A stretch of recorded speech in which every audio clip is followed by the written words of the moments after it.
रात के गहरे अंधेरे में एक छोटे से गांव में मोनू नाम का एक बिल्ली का बच्चा रहता था। मोनू को फिल्में देखने का बहुत शौक था, खासकर डरावनी फिल्में। एक रात वह गांव के पुराने सिनेमाघर में एक डरावनी फिल्म देखने गया। फिल्म में डरावने भूत, भयंकर आवाजें और भूतिया कब्रिस्तान दिखाए गए थे। मोनू बहुत डर गया, लेकिन खुद को बहादुर दिखाने की कोशिश कर रहा था। फिल्म खत्म होते ही वह अकेला अपने घर की ओर निकल पड़ा। रास्ते में एक पुराना कब्रिस्तान पड़ता था, जिसके बारे में गांव में कई डरावनी कहानियां प्रचलित थीं। कहा जाता था कि वहां रात को एक चुड़ैल घूमती है जो अजनबियों को पकड़ लेती है।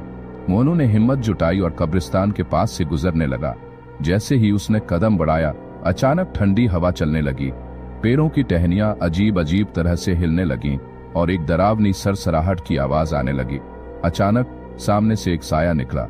यह एक लंबी डरावनी चुड़ैल थी जिसकी आंखें जल रही थीं और बाल हवा में उड़ रहे थे।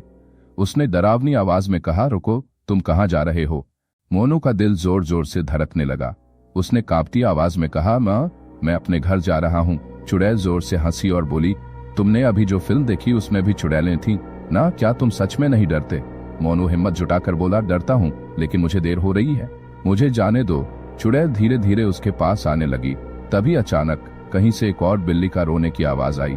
यह आवाज इतनी तेज थी कि चुड़ैल जोर जोर से चिल्लाने लगी और देखते ही देखते गायब हो गई। मोनू ने राहत की सांस ली और तेजी से भागकर घर पहुंच गया। अगले दिन उसने अपनी दादी को यह कहानी सुनाई।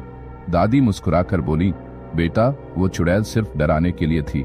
सच्ची हिम्मत उसी में होती है जो डर का सामना करे और आगे बढ़े। उस दिन के बाद मोनू को समझ आ गया कि डर सिर्फ हमारे मन में होता है,